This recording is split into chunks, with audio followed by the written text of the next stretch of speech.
Hello, my name is Robert Kiyosaki, and I'm best known for a book called Rich Dad, Poor Dad, which I published in 1997. And it has been on the New York volatile times. I really think increasing this, your number one asset, your IQ, is especially important today. So what I'm going to be talking to you about is something I call the new rules of money. And before I go into the new rules, I'll just explain why they're new rules. The rules of money changed first in 1971 when President Nixon took us off the gold standard, and second in 1974 when ERISA was passed. And ERISA now is known as a 401k. The reason ERISA is so important, or 1974 is so important, it meant to all employees that you no longer had a paycheck for life. The company was not going to take care of you for the rest of your life. So 1974 meant you had to now sort of save and invest enough money so that you could afford to pay yourself a paycheck for the rest of your life. So that's why after 1971 and 1974, the rules of money changed. So before I go into the new rules, I'd like to go into the old rules. Prior to 1971, the old rules were go to school, get a safe, secure job. The second was work hard to earn more money. 3, save money. 4, buy a house. 5, get out of debt. 6, invest for the long term. And in most people's cases, they invest in mutual funds. And 7, diversify. So those are the old rules. And when I talk to even young people today, people under 20 years old, they still say the same thing. I'm going to school to get a safe, secure job. I'm going to work hard to make a lot of money. I'm going to save money. I'm going to buy a house. I'm going to get out of debt. I'm going to invest for the long term in mutual funds. And I'm going to diversify. Those are the old rules. What I'm going to go into today are the new rules. And again, the new rules came in after 1971 and 74.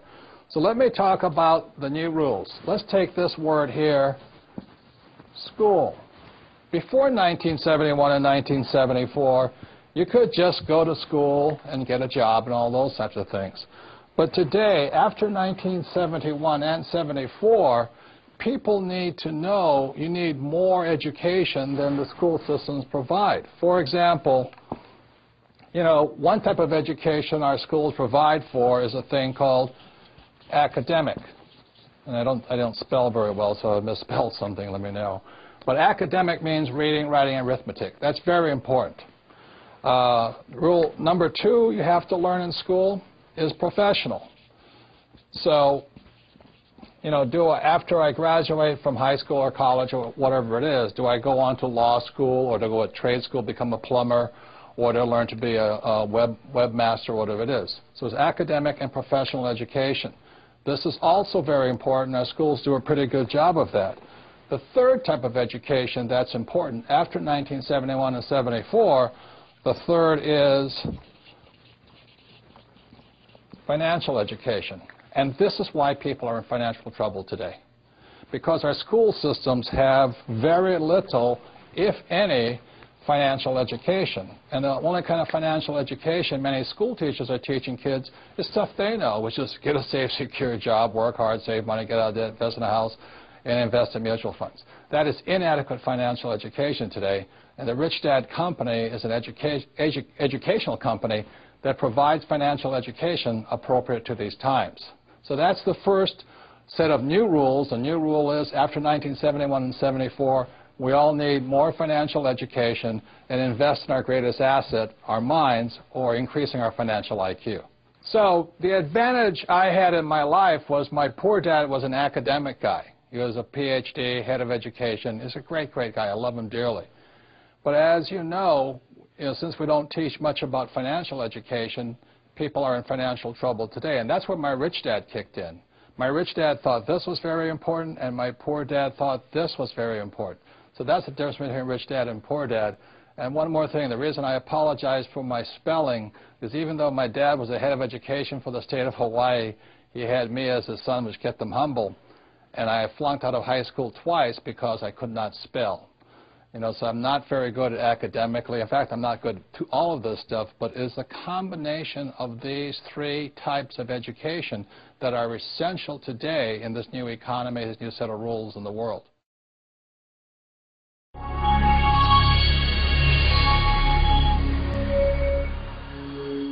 So the second rule that's changed is these two words here, job and work. And again, it goes back to the rule changes in 71 and 74. One of the first things that changed is that this comes from my book, the second book in the Rich Dad series, is the cash flow quadrant. And my Rich Dad said there's four basic people in the world of business. They're employees, self-employed or small business or specialists like a doctor or attorney. There's big business, and there's an investor. So what happens is the reason people get in financial trouble, since they don't have any financial education, well, they do get a job, and they either get a job as an employee or they get a job as a specialist, you know, like a doctor, a lawyer, small business person, and all this. So this is what our school systems currently train people to be, and that's why you hear people say, I'm going to go to school so I can get a safe, secure job. And most of the time, they're over here, and that was my poor dad. He wanted me to get a job here. My mother wanted me to become a doctor, you know, a smart person. And I said, Mom, there's only one problem with me being a doctor is I'm not smart. She says, good point there. You probably shouldn't be a doctor, and things like this. Now, the other thing that most people do not know is the tax laws for all four of these people are different. The employees pay the highest percentage of taxes. Second are the specialists, like the doctors, lawyers, accountants. And these guys pay the least and sometimes zero taxes.